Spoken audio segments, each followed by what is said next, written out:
기도하겠습니다. 은혜가 많으신 아버지 감사합니다. 오늘 또 하나님 앞에 겸손하라라는 제목으로 하나님의 말씀을 우리가 상고합니다.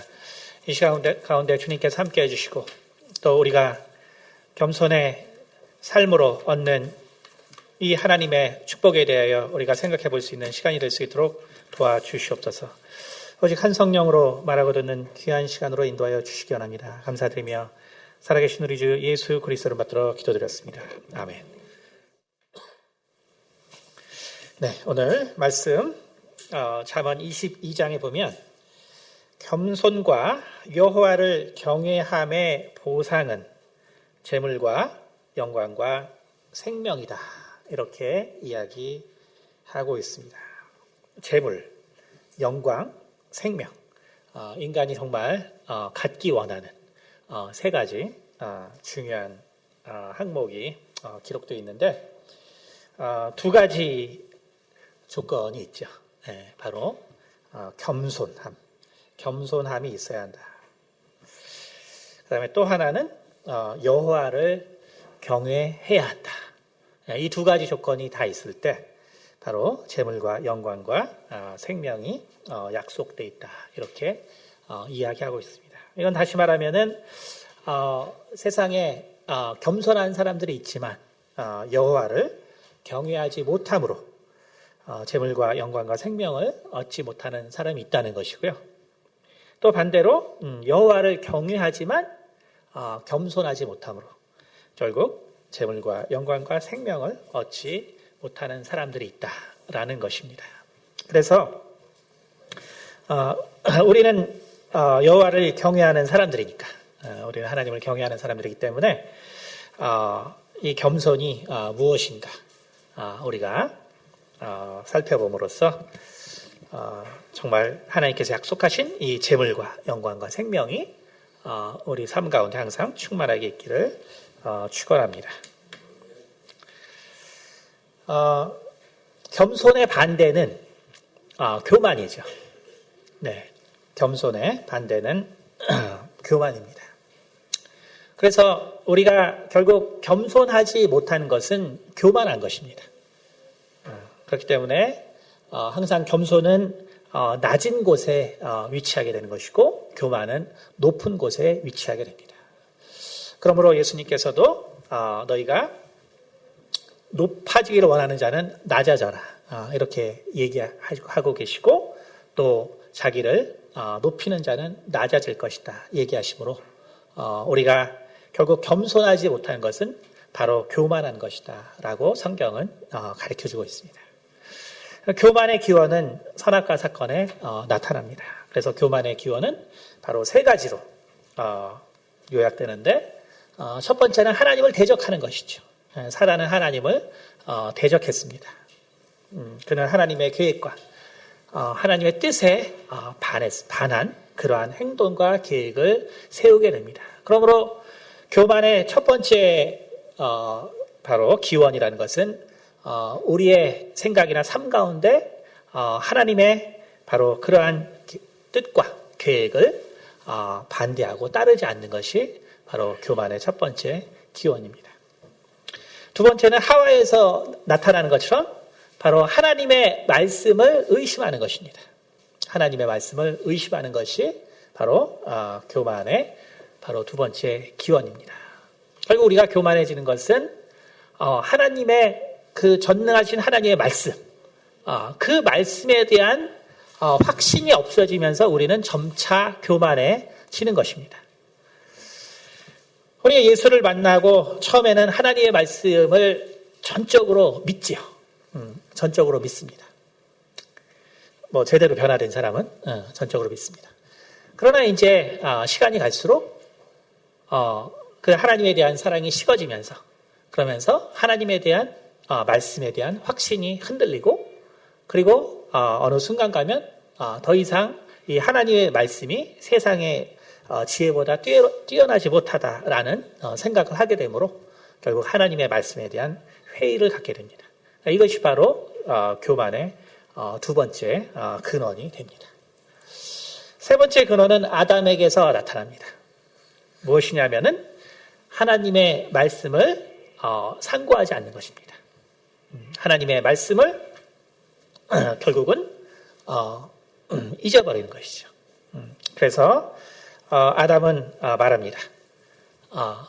당신이 내게 짝지어준 그 여인이 나로 이 범죄하게 하였다. 라고 말하죠. 그래서 결국 무엇을 얘기하냐면은 결국 아담은 하나님께서 주신 말씀을 깊이 생각하지 않고 그리고 결국 그것을 잊어버림으로 결국은 그가 하나님께 대적하게 되는 그 교만을 범하게 됩니다. 그래서 이 세 가지가 바로 교만의 근원입니다. 그 교만의 근원의 결국 모습은 무엇이냐면 결국 하나님을 그리고 하나님의 뜻을 따르지 않게 되는 것. 그래서 교만이라는 것은 무엇이냐면 바로 하나님의 뜻을 따르지 않는 것이 바로 교만이 됩니다. 그렇게 되므로 하나님께서 주신 것들이 결국은 다 자기의 영화로 나타나게 되는 것입니다. 바로 바울은 그것을 쭉 이야기하고 있습니다. 그래서 바울이 바라본 세상의 네 가지 교만의 모습이 있습니다. 첫째는 무엇이냐면은 바로 유대인에게서 나타나는 교만입니다. 그것은 뭐냐면 바로 자기들이 의롭다는 것이죠. 자기들이 의롭다는 것입니다.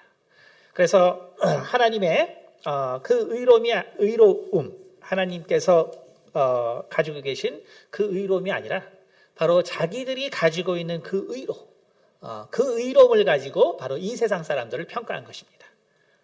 그래서 하나님께서 주신 그 의로움을 가지고 그 의를 가지고 그 의가 있으면 선이 나타나거든요. 그 선을 가지고 세상 사람들을 포용했어야 되는데 그것이 아니라 바로 그것이 자기들의 의라고 생각함으로 세상 사람들을 배척하게 되는 것을 결국 보게 됩니다.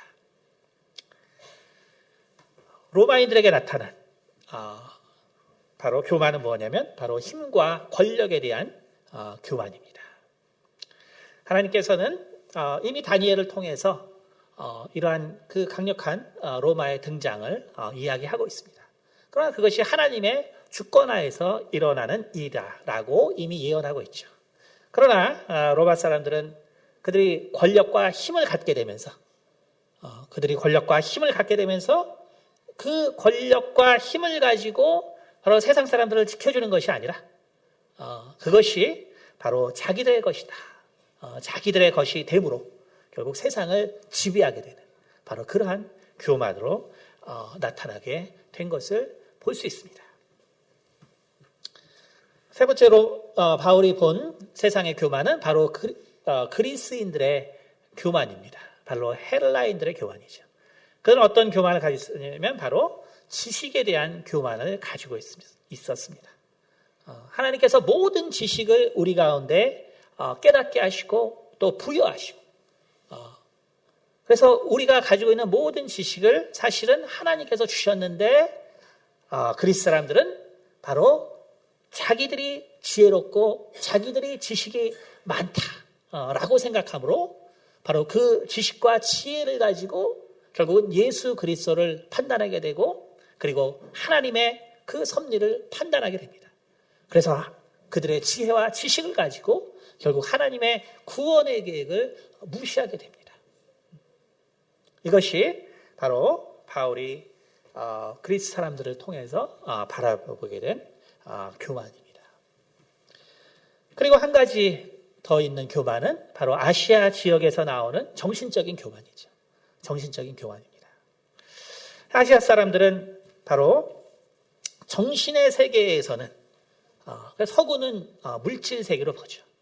그리고 아시아 사람들은 바로 우리는 정신의 세계를 이해하고 바로 정신의 세계에 가장 우월한 특성을 가지고 있는 바로 그러한 종족이다. 그래서 이 아시아에는 바로 정신적인 교만이 있습니다. 정신적인 교만. 다시 말하면은 우리가 하나님께서 우리 가운데 베풀어 주신 것들, 하나님께서 우리 가운데 베풀어 주신 것들이 있고 그 베풀어 주신 것으로 바로 하나님의 뜻을 우리가 증거하고 나누고 살아야 하는데, 근데 인간의 교만은 결국은 하나님께서 주신 것들을 그것들을 자기의 것이라고 생각함으로써 결국 하나님의 뜻을 이루지 못하고 이 세상에 오히려 결국 분열과 그리고 시기와 그리고 결국은 분쟁을 일으켜내는 것을 볼 수 있습니다.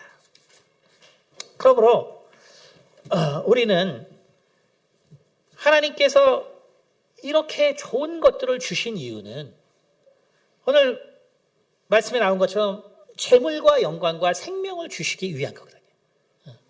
그런데 결국 이것을 우리가 평안히 받고 누리지 못하는 것은 결국 우리에게 있는 교만이다라는 것을 이야기해주고 있는 것입니다. 오늘 특별히 이렇게 교만에 대해서 얘기하게 된 이유는 사실은 최근 며칠간 정말 큰 이슈가 되고 있는, 물론 뭐 바둑을 좋아하지 않는 사람에게는 별로 큰 이슈가 되지 않지만 그러나 바둑을 좋아하는 사람들에게 있어서는 사실 큰 정신적인 충격이 사실 있는 그러한 며칠이었죠. 이것에 이제 충격을 좀 비유하자면, 이것은 마치 스페인의 군인들이 처음 그 남아메리카에 상륙해서 전쟁을 벌이게 되죠. 역사적 기록에 보면은 스페인 사람들 군인 중에 죽은 사람 하나도 없습니다. 그런데 이 남아메리카에 결국 사람들의 죽은 수가 최소 5천만에서 1억 명이 죽었다라고 기록되어 있습니다. 근데 그 잉카 문명이라는 것 아주 그 강대한 사실 군사력을 가지고 있거든요. 그런데 스페인은 어떻게 한 명도 죽지 않았냐? 결국은 이 칼과 창과 활로는 결국은 총과 대포를 당할 수 없는 거죠. 그러니까 결국 그들의 강성함이 전혀 다른 문물로 말미암아서 결국 남아메리카가 지역에 그 오래된 문명들이 멸망한 걸 볼 수 있습니다. 비슷한 일이 1차 대전에도 있었죠. 바로 우리가 지금 아는 터키, 그 오스만 투르크 제국을 그래서 거의 1000년 동안 세계를 지배했다. 근데 그들도 총이 있었죠. 또 대포도 있었어요. 근데 그들에게는 없었던 건 뭐냐면 바로 영국에서는 왓슨이 증기기관을 발명한 이후에 자동화된 결국은 탱크라든지 차라든지 이러한 자동화된 운송수단이 발달했거든요. 그런데 터키는 1차 대전 때 보시면 알겠지만 결국은 말 타고 전쟁했거든요. 1차 대전은 그래서 오스만 투르크는 그렇게 결국 이슬람의 문화권은 그 이후로 지금까지 뭐 전혀 힘을 못 쓰고 있죠. 그렇죠? 그와 같이 인간이라는 것은 정말 자기들이 참 대단하다라고 생각하지만 그러나 알고 보면은 정말 형편없었다. 참 이것을 느낄 때가 참 많아요. 그들이 뭔가 인간이라는 것은 뭔가를 가지고 있으면 대단하다라고 스스로를 대단하다라고 해요. 그러나 나중에 보면 아무것도 아니었던 일이 너무나 많습니다. 그래서 저도 최근에 들은 것 중에 하나가 뭐 그런 게 많을 것 같아요. 요즘은 이제 그런 게 있죠. 이제 영세한 사람들을 위해서 임대주택이 있어요. 그러니까 뭐 여기 뭐 휴먼시아 이 컴플렉스 그 단지에 사시는 분인지 모르겠는데, 예를 들어 휴먼시아에서 사는 사람들의 영세, 그래서 임대에 사는 사람들을 그 지역에서 뭐라고 부르냐면은 휴거라고 부르는데 휴거. 그래서 누가 휴거에 대해서 아냐 그래서 휴거 알죠? 그럼 우리가 나중에 공중에 들리는 거 그거 휴거 아니냐고 그랬더니 휴거가 그런 게 아니에요. 휴거는 그 휴먼시아 거지래요. 휴먼시아 거지. 그래서 휴먼시아 컴플렉스에서 사는 임대 단지에 사는 사람들. 그러니까 이것이 그 인간의 전형적인 모습이에요. 거기 휴먼시아 제대로 된 아파트에 산다고 그들이 아무것도 아닌 사람들이에요. 그들도 아무것도 아닌 사람들. 그들도 조금만 잘 사는 사람 앞에 서게 되면 머리 숙이는 사람들이에요. 조금만 권력 있는 사람들 앞에 서면 다 머리 숙이는 사람들이에요. 아무것도 아닌 사람들이에요. 그런데 인간은 정말 조금만 뭐를 가지고 있으면 자기들이 신과 같은 존재라고 착각해요. 조금만 뭐가 있으면, 조금만 뭐가 있으면 정말 자기들이 신과 같은 바로 그러한 존재처럼 생각하고 살아갑니다. 그 잉카의 그 고대 문명도 정말 그들이 하늘로부터 정말 그러한 존재라고 생각하고 바로 신과 교류하면서 그 문명을 이루어갔죠. 마찬가지입니다. 모든 이 문명들은 그들이 새로운 문명을 만나기 전까지는 바로 자기들이 그 신의 바로 자녀들이고 정말 신께서 그 권능을 주셨고 그러니까 조금만 인간은 힘이 있으면은 바로 그렇게 생각합니다. 그러니까 중요한 거는 그래서 신을 섬기냐 그게 아니죠. 그걸 통한 자기들의 이익과 자기들을 과시하고 그래서 바로 오늘 하나님께서 겸손은 재물과 영광과 생명을 준다 그랬어요. 바로 이러한 교만은 잠시 재물을 우리 가운데 줄 수 있고 잠시 영광을 줄 수 있지만 그러나 영원한 생명은 절대로 줄 수 없습니다. 제가 어릴 때 저도 중학교 때 바둑을 많이 뒀습니다. 6학년 때부터 바둑을 뒀어요. 뭐 어떻게 두는지 모르죠. 룰도 모르고 막 둬요. 맨날 이제 바둑 두는 사람 좀 알겠지만 쌈바둑 두거든요. 쌈바둑. 맨날 축으로 다 죽죠. 처음에는. 축이 뭔지 모르거든요. 그래서 맨날 그걸로 죽습니다. 그러다가 이제 막 많이 두게 되면은 저도 이제 대충 뭐 아마추어 1단 정도, 우리 박태우 집사님 한 3단 정도 되시대요. 그래서 그러니까 이 바둑은 동양인에게 있어서는 사실은 매우 상징적인 거예요. 무슨 상징적이냐면 바로 정신세계를 어떤 나타내는 상징물이었거든요. 정신세계를 나타내는 상징. 그러니까 서양 사람들이 아무리 뭐 정말 과학이 발달해서 뭐를 해도 결국은 동양의 이 정신세계, 이거를 따라올 수 없다. 이게 동양인이 가지고 있던 유일한 어떤 자존심이거든요. 동양인에게 나왔던 어떤 자존심 같은 거. 서양이 아무리 과학이 발달해서 눈에 보이는 어떤 그 현란한 것으로 그렇게 해도 우리 동양의 이 정신세계는 당할 수 없다.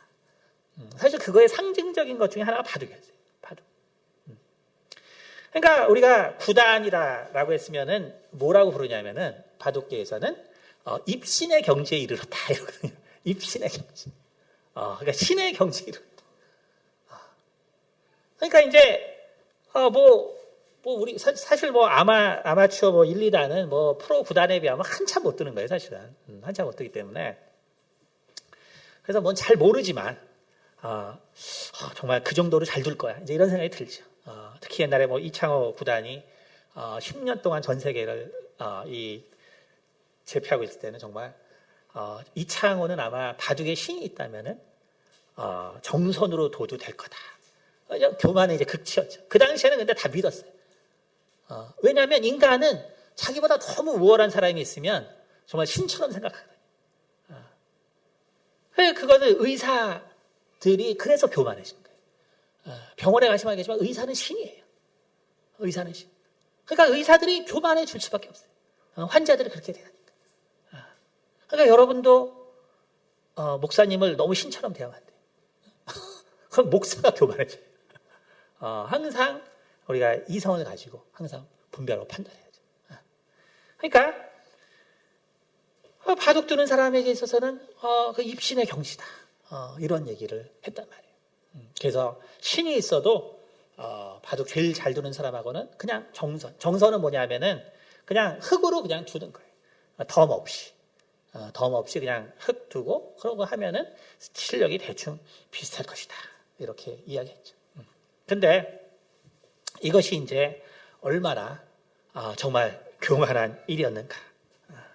이건 사실 그래서 바둑 두는 사람에게 있어서는 엄청난 사실은 이제 충격을 준 일입니다. 그래서 저도 사실은 이거 이제 시작됐다고 했을 때 바둑에서 이거를 어떻게 이기냐 이런 생각을 했어요. 근데 더 놀라운 것은 우리가 이 알파고라는 것, 이 알파고라는 것의 사실상 능력이 어떤 것인가? 근데 실은 이제 과학계에서는 이러한 접근법들이 한 10여 년 전부터 사실은 폭발적으로 이제 증가하고 있던 시대예요. 사실 이제 제가 연구하는 것 중에 하나도 저는 이제 단백질 구조를 합니다. 엑스레이 크리스탈로그래피한 단백질 구조를 하는데, 근데 이제 이거는 실험을 통해서 하는 거예요. 실험을 통해서 하기 때문에 과학자들은 이걸 갖다가 예측해서 만들어 보고 싶어 해요. 다시 말하면은 단백질이라는 거는 이제 아미노산이라고 되어 있거든요. 아미노산은 20개의 아미노산으로 되어 있어요. 근데 이제 그것의 서열이 결국은 우리가 효소라고 하는 그러한 단백질의 3차 구조를 이루는 그러한 이제 물질을 만들어냅니다. 근데 이 단백질 3차 구조를 만들려고 그러면은 아주 재수가 좋으면 이제 오늘날에는 이제 며칠에도 구조를 풀긴 하지만, 그러나 안 되는 거는 여전히 10년씩 걸려요. 그러니까 우리가 최근에 바이러스라든지 박테리아라든지 인간이 이제 만나보지 못한 그런 종들을 상대하게 될 때 이걸 이제 약을 빨리 만들어야 되는데, 그 약을 만들려고 그러면은 우리가 효소의 구조를 알아야 돼요. 근데 이제 이 효소의 구조를 빨리 알아야 되는데, 이걸 실험을 통해서 알라 그러면은 길면은 10년도 걸리니까. 그렇죠? 지금 지카 바이러스가 창궐 한단 말이에요. 그렇죠? 그러면 모든 바이러스는 자기 외피를 깨고 나와서 RNA를 그 사람한테 넘겨줘야 돼요. 그래야지 이제 그게 사람 몸에 유전자에 이제 들어와가지고 이제 복제해서 나오거든요. 그래서 바이러스 계속 증식해. 그러면은 그 외피를 자르는 단백질들을 타겟으로 해서 그래서 약이 많이 있다. 근데 이제 지카 바이러스 같은 건 이제 처음이니까 빨리 이제 지카 바이러스의 프로테이즈 구조를 해서 약을 만들어야 되는데, 구조가 10년 걸리면 결국은 약이 안 나오는 거죠. 그러니까 결국 이제 미국의 이제 NIH나 이제 이런 데서는 1994년부터 그 캐슬이라는 그런 대회를 열었어요. 그게 뭐냐면 Critical Assessment of Predictive Structure라고 해서 단백질 구조를 예측하고 평가하는 대회예요. 그러니까 이제 이거 컴퓨터 프로그래밍 하는 사람들이 이제 참여해서 하는 거죠. 근데 그게 이제 한 10년 전만 해도 우리가 방법 중에서 이거를 접근하는 방법이 그 몬테카를로 방법이라고 있어요. 여러분 아시겠지만 몬테카를로는 이제 모나코에 있는 그 도시죠, 그렇죠? 프랑스랑 이제 이태리 사이에 있는데 지중해 근처에 도박으로 유명해요, 그렇죠? 그래서 우리가 흔히 몬테카를로라 그러면은 도박이기 때문에 이건 뭐냐면은 우리가 완전 확률이에요, 그러니까 랜덤, 아무것도 모르는 곳에서 인제 이론을 집어넣어서 하는 거예요. 그래서 처음에는 이제 사람들이 그렇게 예측을 하기 시작했어요. 그랬더니 아무리 시간이 지나도 발전이 없는 거예요. 그러다가 이제 단백질 구조들이 많이 밝혀지며 쌓이면서 지금 한 10만 개 구조가 있습니다. 그래서 그 단백질의 서열과 그걸 바탕으로 이제 이 스트럭처 데이터베이스라고 있는데, 프로테인 스트럭처 데이터베이스가 있는데 그것의 퍼블릭 도메인이에요. 그렇기 때문에 시퀀스를 가지고 그 시퀀스의 구조가 있는 것들을 다 뽑아낸 다음에 거기서 가장 주변의 시퀀스랑 안전한 구조를 예측해서 만드는 것이 바로 호몰로지 모델링이라는 게 있습니다. 호몰로지 모델. 그러니까 템플레이트 베이스드 호몰로지 모델링인데, 다시 말해서 사람이 이미 규명해 놓은 것, 그것의 데이터베이스를 통해서 모르는 것의 시퀀스를 가지고 구조를 예측하는 거예요. 그래서 1994년에 시작해서 처음에 몬테카를로 방법으로는 전혀 발전이 없었지만 지금은 거의 90% 이상 단백질의 구조 예측을 하는 것이 맞습니다. 그 정도로 정확해졌어요. 그러니까 다시 말하면 인간이 아무것도 아닌 것에서 하는 건 매우 어려운데 인간이 해놓은 걸 바탕으로 해서 하면은 쉽다는 것이죠. 그래서 이제 우리나라에도 이제 키아스에 아주 잘하는 그룹이 있습니다. 세계적인 그룹이 있어요. 그래서 저희도 이제 그곳하고 이제 많은 공동 연구를 합니다. 근데 알파고라는 것도 무엇이냐면은 옛날에도 이 사실은 컴퓨터 프로그램이 있었어요. 바둑 프로그램이. 저희 때도 있었어요. 근데 실력이 너무 형편이 없죠. 왜냐하면은 얘네들은 몬테카를로 방법을 썼거든요. 처음에는. 그러니까 완전 랜덤한 데서 이렇게 하는 거예요. 그러니까 이제 전혀 실력이 안 되죠. 전혀 실력이 안 됐어요. 근데 그러다가 아시겠지만 요즘 가장 이 알파고를 통해서 여러분도 제일 많이 듣는 것이 뭐냐면 아마 딥러닝이라는 거에 대해서 들었을 거예요. 딥러닝. 그러니까 이 딥러닝이라는 개념은 지금은 이제 그 얀 르컨이라고 이 사람은 지금 그 페이스북의 AI의 리더죠. 그 다음에 이제 제프리 힌턴이라고 있는데 이제 이 사람이 이제 원래 제일 먼저 한 사람이고 이 사람은 지금 이제 이 사람이 제 구글의 AI 리더죠. 원래 이제 제프리 힌턴 밑에서 포스닥 한 사람이 이제 그 얀 리컨입니다. 그러니까 이 사람들이 80년대에 이미 이제 이 개념을 신경망 개념을 이제 그 디자인을 했어요. 디자인을 했는데 근데 그 당시에는 충분한 그 자료가 없었기 때문에 충분한 데이터베이스가 없었기 때문에 그렇기 때문에 그 당시에는 별로 큰 효과를 보지 못했어요. 그러나 그래도 효과를 본 게 뭐냐면은 오늘날 그 서구에서는 그 책을 쓰잖아요. 책을 쓰는데 그 책에서 사람들이 글자 이게 사인하고 이름 쓰기 때문에 그걸 구별하는 게 상당한 작업이거든요. 그 개념 이 사람들이 그러나 이제 거기에 적용해서 사실은 그걸 이제 자동화하는 시스템에 사용을 했었습니다. 그러나 사실 그 당시에는 그 개념이 있었지만 사실상은 자료 부족으로 그 딥러닝이라는 개념이 그렇게 큰 파워풀한 효과가 있는지 몰랐어요. 그러다가 이제 2000년대가 되면서 그러면서 이제 한 10가지의 다른 그 AI 접근법들이 쭉 있었어요. 그 중에서 이제 어려웠던 것이 뭐냐면은 우리가 그 페이스 리코그니션, 그러니까 안면 인식 기술이라는 게 되게 어려운 기술 중에 하나거든요. 이것이 이제 지지부진한 그러한 상황을 가지고 있었는데 그런데 우리가 지금 구글에서의 강점이 결국 뭐냐면은 많은 자료거든요. 수많은 자료들. 그리고 유튜브의 자료들. 결국은 이러한 자료들을 사용하면은 결국은 이 딥러닝의 개념을 다시 부활시켜서 사용할 수 있을 것이다. 이래서 결국은 이제 힌턴과 이제 르컨 이런 사람들이 다시 그 개념을 이제 복구해서 다시 가져와 가지고 그래서 2011년에 구글 X 회사에서 캘리포니아에 있죠. 거기서 결국은 1100만 장의 사진을 딥러닝은 이거는 이제 자동으로 자기가 이제 그 입력해서 그 공부하는 시스템이에요. 그러니까 자료를 읽은 다음에 이게 이제 멀티레이어 방법이라는데 처음에는 모든 한 점마다 한 그 픽셀마다 강도를 갖다 다 읽어요. 그 다음에는 이제 그 매트릭스가 좀 바뀌어서 약간 5 곱하기 5라든지 큰 매트릭스로 바뀌어요. 그러면 이제 좀 더 넓은 개념을 인식하게 됩니다. 그런 식으로 이제 계속 정보를 축적하는 거예요. 자동으로. 그래서 3일 만에 결국은 사람 얼굴을 인식할 수 있다는 걸 알게 됐어요. 근데 그게 얼마나 놀라운 일이었냐면 바로 그 당시에 페이스 리코그니션을 하려고 그런다면 그러면은 적어도 10가지 이상의 AI 기술자들이 도저히 이거 극복이 안 된다라고 생각하는 개념들이 있었어요.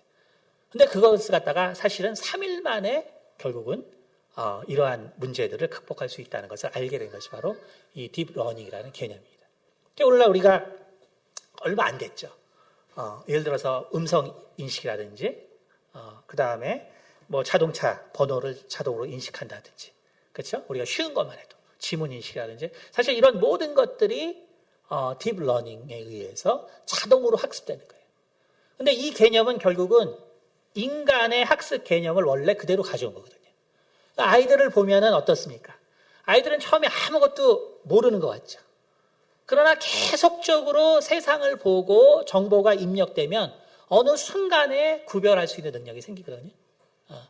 그러니까 옛날에 이르컨과 힌턴이 생각했던 딥러닝의 개념은 로직은 맞았는데 자료가 너무 부족했던 거예요. 근데 결국 구글이나 이런 탐색 엔진 회사들이 많은 자료를 결국은 축적하면서 결국은 그 옛날에 그 아이디어가 정확했다는 것을 이제 알게 된 거죠. 그래서 중요한 건 뭐냐면 이것이 현재 시작에 있다는 거예요. 현재 시작에 있다는 거예요. 그러니까 지금 이 개념이 있기 전에 뭐 좀 아시는 분은 알겠지만 2011년에 IBM의 왓슨이라는 프로그램이 그 제퍼디라는 결국은 퀴즈 게임이죠. 퀴즈 게임에 가서 결국은 우승을 했거든요. 그 당시 최고의 실력자라고 하는 뭐 켄젠이라든지 이러한 그 브래드 러터라는 이런 사람들을 과 대결해서 이겼단 말이에요. 근데 그 왓슨이라는 것도 사실은 딥러닝 개념을 사용하지 않았어요. 그래서 지금 2015년부터 IBM도 딥러닝 개념을 통해서 왓슨을 더 이제 그 발전시키고 있거든요.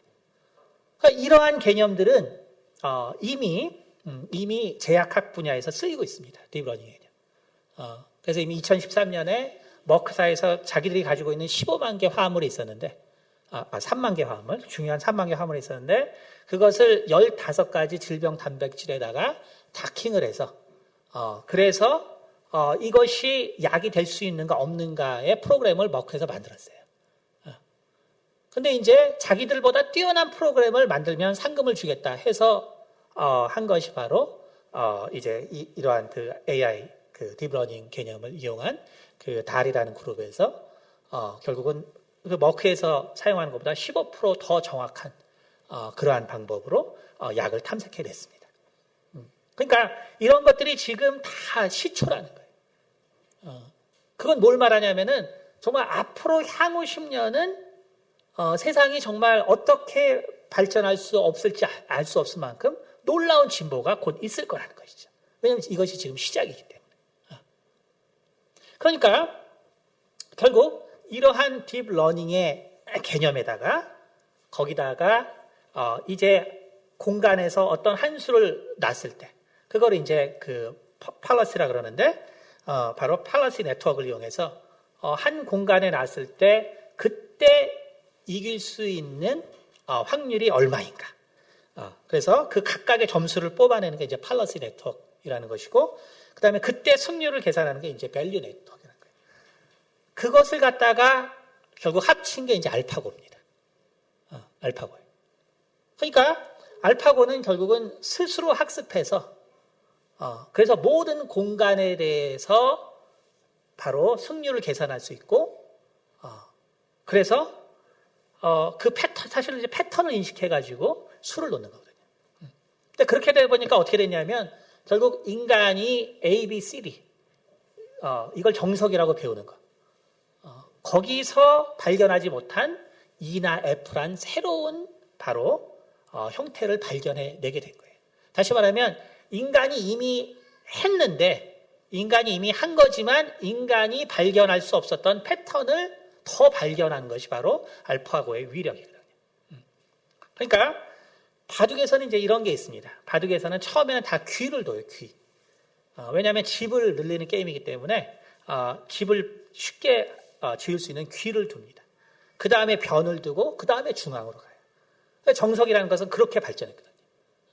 그런데 이번에 알파고가 하는 걸 보면 알겠지만 그렇게 두지 않아요. 어떤 묘수들은 그렇게 두지 않습니다. 전혀 이상한 데가 둬서 알파고의 실력이 정말 형편없다. 중간중간에 이런 평가가 많았거든요. 그런데 막상 판이 끝나고 나면 이긴단 말이에요. 결국 그건 뭐냐면은 인간이 이미 뒀지만 인간의 편견 때문에 발견하지 못한 부분들을 알파고는 결국은 모든 것을 갖다가 서치해서 결국은 새로운 수를 찾아낼 수 있다는 거죠. 왜냐하면 팔러시 네트워크가 있기 때문에 아무데나 둬보지만 결국 승률이 높으면 결국은 승률이 이끌어갈 수 있거든요. 결국 인간이 갖지 못한 직관, 실은 복잡해서 인간이 갖지 못한 직관을 알파고가 가진 거를 볼 수 있어요. 사실 바둑을 좀 하는 사람들은 옛날에 그 다케미아라는 사람이 있어요. 일본에. 우주류라 그래서 이 사람은 아주 그냥 세력만 크게 키우는 사람이었어요. 근데 이번에 보면은 알파고가 다케미아가 뒀던 그러한 수두를 두는 걸 또 볼 수 있거든요. 다시 말해서 이제 앞으로 2판 남았지만 2번 다 진다에 저도 이제 이세돌이 2번 다 진다에 정말 배팅을 할 만큼 사실 알파고를 이기기가 어렵다는 것을 이번에 보면서 느꼈습니다. 근데 이것은 결국은 이기고 지고의 문제가 아니라는 것이죠. 정말 이 동양인으로 또 바둑을 좋아한 사람으로 사실은 그 패배를 넘은 어떤 분노가 있단 말이에요. 그게 뭐냐면은 자기들이 입신의 경지에 이르렀다는 그 말이 정말 너무나 이제 인간이 정말 이렇게 교만한 거구나. 여태까지는 그 입신의 경지에 이르렀다 그랬을 때 별로 그걸 안티하지 않았단 말이에요. 그래 뭐 그 정도면 정말 그래 이창호 정도 되고 세계 최고로 되면 뭐 신과도서 그래 한 수 정도 접어주면은 그래도 뭐 할만하겠지. 별로 그렇게 안티 걸지 않았단 말이에요. 거기에는 이제 제가 동양의 여러 것도 있었고 또 서양의 그러한 어떤 그 논리 이거를 결국 이제 정말 다 받아들이기 어려운 그런 마음도 있었고 그렇기 때문에 그러한 사고들을 별로 그렇게 심각하게 생각하지 않았는데 근데 이번에 결국 알파고의 논리는 방금 이제 말씀드렸지만 그러나 이 알파고의 논리도 뭐냐면은 결국 사람이 둔 거를 기반으로 했다는 거죠. 중요한 거는 사람이 둔 거를 기반으로 했다는 거예요. 만약에 서구 사람들이 그 몬테카를로 방법, 다시 말해서 이게 그렇게 계산하려면 10에 170승의 경우의 수가 있단 말이에요. 10에 170승. 그거는 뭐냐면 우주에 있는 모든 원자의 수보다 많다라고 얘기하죠. 그렇죠? 그러니까 10에 170승은 인간이 향후 한참 가도 컴퓨터 능력이 안 되는 계산 방법이에요.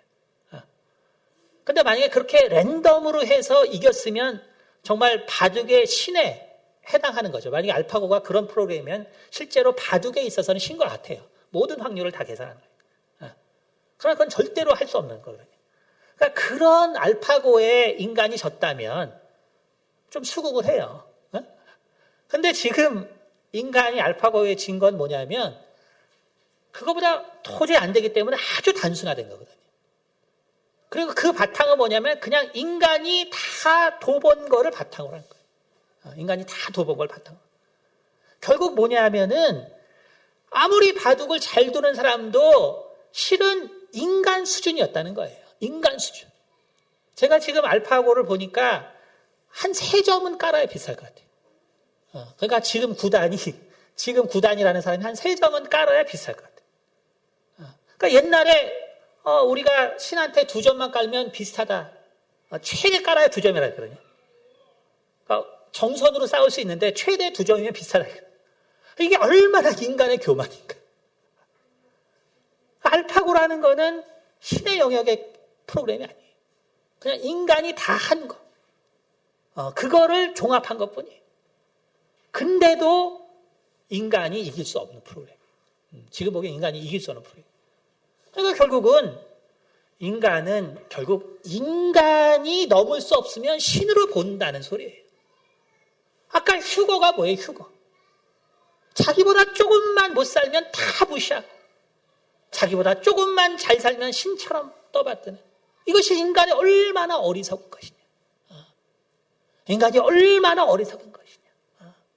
우리가 조금 지혜가 있다고 내가 뭔가에 조금 잘한다고 내가 조금 돈이 더 있다고 내가 조금 더 권력이 있다고 정말 사람들을 무시하고 정말 평가하고 정말 함께 하려 하지 않냐고 이런 더러운 것으로 가득 찬 것이 인간이고 사실 오늘 알파고의 사건은 바로 인간의 그러한 교만함을 보여준 사건이다. 이렇게 생각이 됩니다. 오늘 성경은 분명히 겸손과 여호와를 경외함의 보상은 재물과 영광과 생명이라고 했습니다. 우리가 겸손함이 없다면 결국은 재물과 영광과 이것은 잠시 얻을 수 있을지라도 생명은 결코 얻을 수 없을 것입니다. 만일 우리가 정말 가진 자들이 조금만 더 겸손하다면 세상은 이렇게 힘들거나 어렵지 않을 것입니다. 우리가 권력이 있는 자, 권세가 있는 자들이 조금만 겸손하다면 세상은 지금보다 훨씬 더 나은 모습의 삶을 보일 것입니다. 그러나 인간이 그렇게 하지 못하는 이유는 뭐냐면 바로 교만 때문에 그렇고, 그 교만이 약속하는 것은 무엇이냐면 너희가 하나님보다 더 지혜로울 것이다. 다시 말해서 너희가 영원히 살 수 있을 것이라는 바로 그 교만. 여러분, 그러나 전두환을 보세요.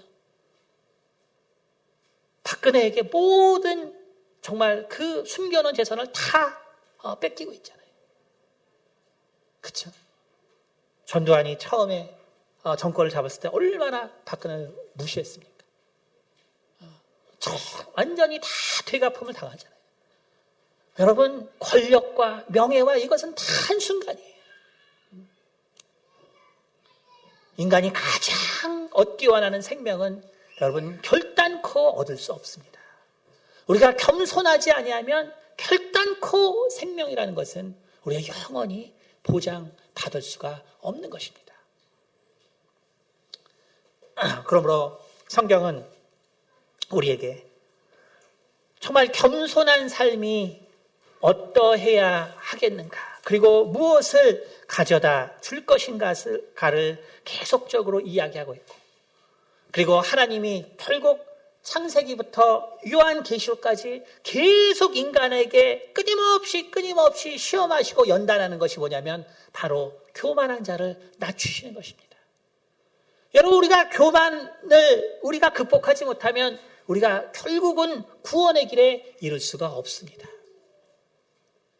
우리의 마음이 정말 교만으로 가득 차 있다면, 다시 말해서 우리가 정말 하나님께서 우리 가운데 무엇을 하고 계시고 무엇을 베풀어 주고 계신지를 우리가 알지 못한다면 우리는 결코 바로 이 영원한 생명을 얻을 수가 없습니다.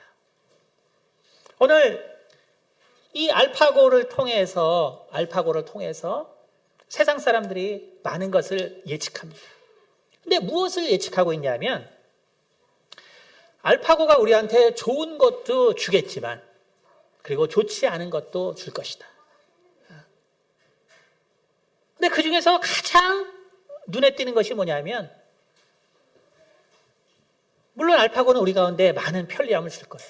그리고 이러한 AI, 인공지능은 우리의 삶을 엄청나게 바꿔놓을 것이고 우리 이종호 목사님 말씀하신 것처럼 정말 편리한 세상에 살 거예요. 편리한 세상에 살 거예요. 정말 편리한 세상에 살겠죠. 그런데 그것은 좋은 것이죠. 그리고 그것이 계속 유지되면 좋아요. 그런데 사람들의 생각이 뭐가 있냐면 그것이 무서운 거예요. 뭐냐면 일자리가 새로 창출되는 거는 200만 개 정도 되겠지만 오히려 그걸로 없어지는 일자리는 향후에 500만 개, 곧 500만 개 일자리가 없어질 것이다. 이걸 얘기한단 말이에요. 이건 결국 뭘 얘기하냐 하면은 결국 인간의 지금 이 자본주의 사회, 그것의 모습을 이야기하고 있어요. 여러분, 향후 3, 40년 내에 인간은 큰 변혁에 아마 봉착할 거예요. 그것은 뭐냐 하면 지금 구글이 아시겠지만 이미 AI에 대한 부분과 그 다음에 이것을 실용할 수 있는 기계 회사를 9개 이상 이미 인수합병했죠. 그렇죠?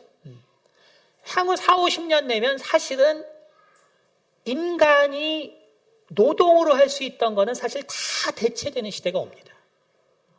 다시 말하면은 기계가 모든 것을 해줄 때 결국 우리는 뭐냐면 사실 먹고 사는 문제가 다 해결될 수 있거든요.